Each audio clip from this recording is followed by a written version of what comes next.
Hoje, 4 de novembro, rememoramos São Carlos Borromeu.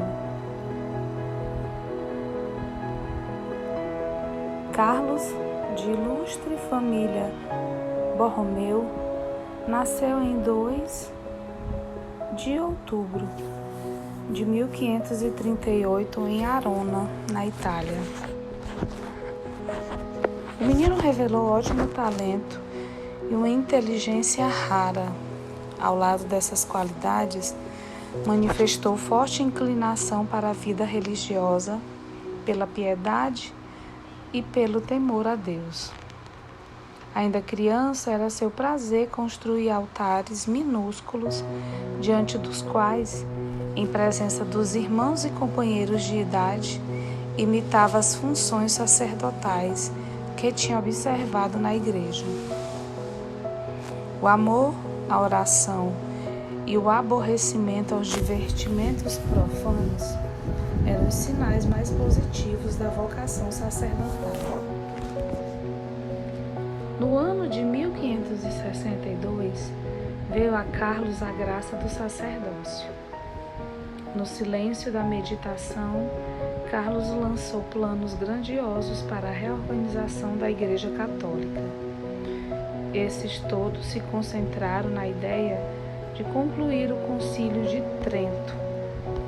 De fato, era o que a Igreja mais necessitava, como base e fundamento da renovação e consolidação da vida religiosa.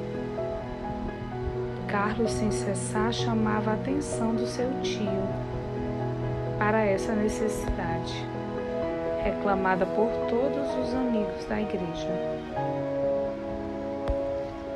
De fato, o concílio se realizou e Carlos quis ser o primeiro a executar as ordens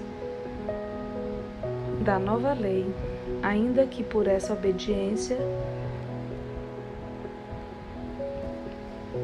tivesse de deixar sua posição para ocupar outra inferior.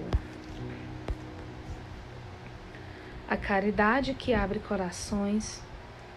São Carlos sabia muito bem que a caridade abre os corações também à religião.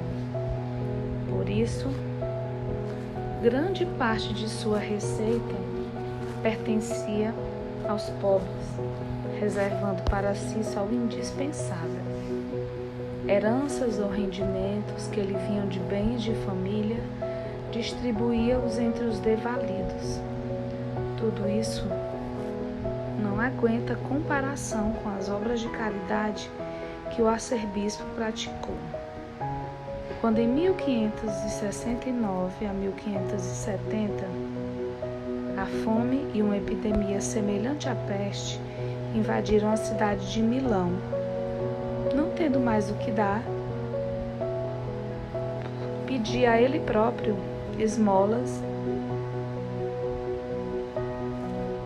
para os pobres e abria assim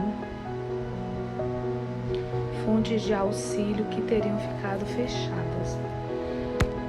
Quando, porém, em 1575, a cidade foi atingida pela peste e o povo abandonado pelos poderes públicos, visto que ninguém se compadecia do povo, ainda procurava os pobres doentes dos quais ninguém lembrava.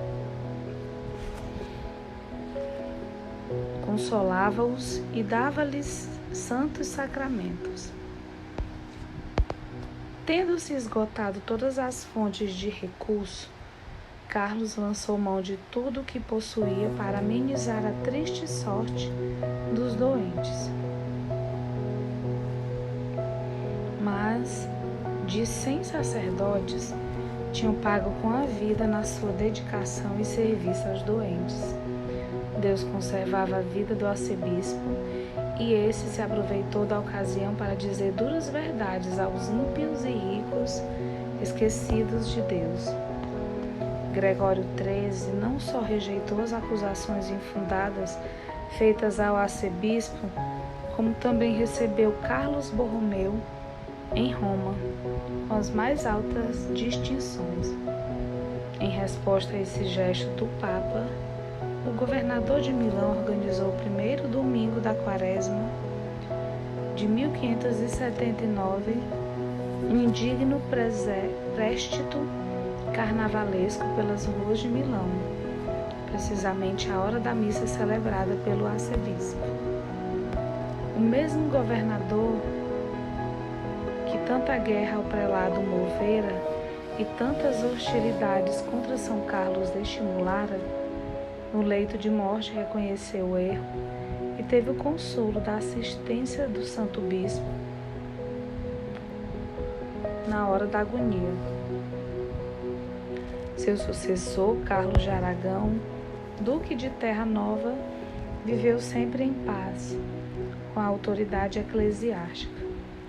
O arcebispo gozou desse período só 2 anos, quando em outubro de 1584, como era de costume retirar-se para fazer os exercícios espirituais, teve fortes acessos de febre, aos quais não deu importância e dizia: um bom pastor de almas deve saber suportar 3 febres antes de se meter na cama.